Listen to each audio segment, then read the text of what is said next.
I couldn't sleep. I felt exhausted and weary to the bones. The missed goal haunted me like a nightmare that refused to fade with the morning sun. I kept seeing it, my foot striking the ball with precision, the perfect shot, the undeniable trajectory. And yet, the ball never made it in. I lay in my bed, staring at the ceiling, replaying every moment, searching for something, anything that could explain what happened. It wasn't just a miss. It felt different, wrong, unnatural. And then I saw it again in my mind. The opposing goalkeeper. Right before I took the shot, he had smirked at me. A smirk not of arrogance, but of certainty. As if he knew what was going to happen before it did. As if he had already seen me miss before I even kicked the ball. A chill ran down my spine.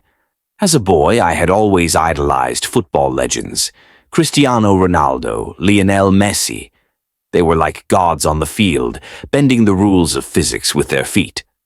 I used to believe Ronaldo was one of us, an original goaler. He was too good on the field, almost perfect. He rarely missed, always finding the net with a precision that felt almost supernatural. But then, one day, I watched him miss. It was a simple shot, one he would normally bury with ease. Yet the ball sailed past the post. I remember sitting there, frozen, trying to process what I had just witnessed. That's when I knew.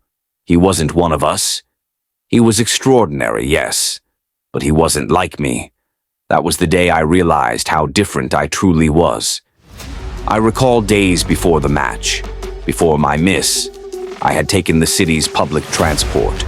A rare thing for me since I became famous, but I liked blending in sometimes, feeling normal. That's when I noticed a man sitting across from me, in the bus.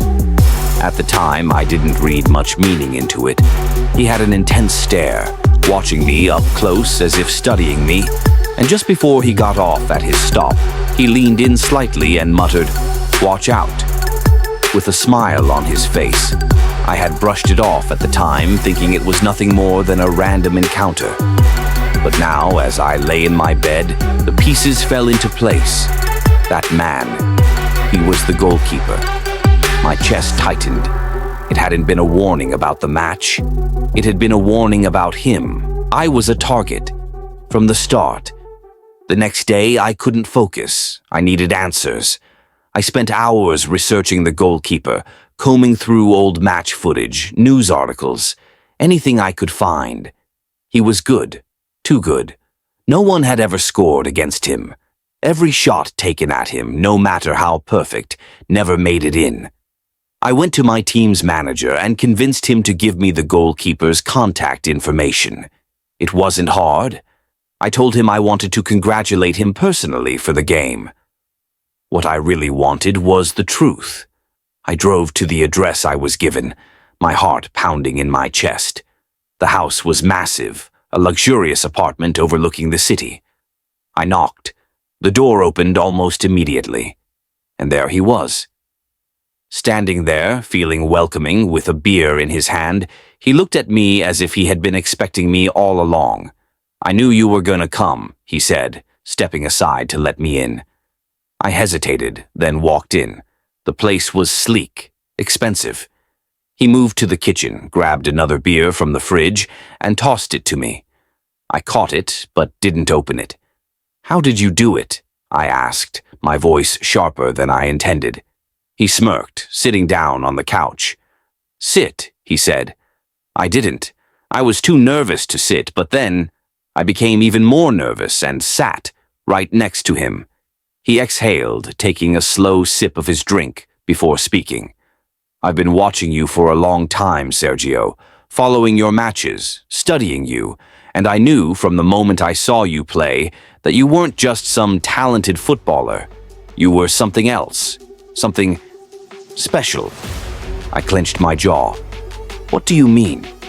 His eyes locked onto mine, his smirk deepening. If it was another player, I wouldn't have been so curious.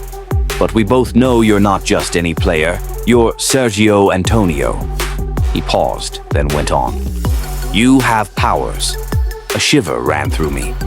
"And how do you know that?" I asked, my voice quieter now.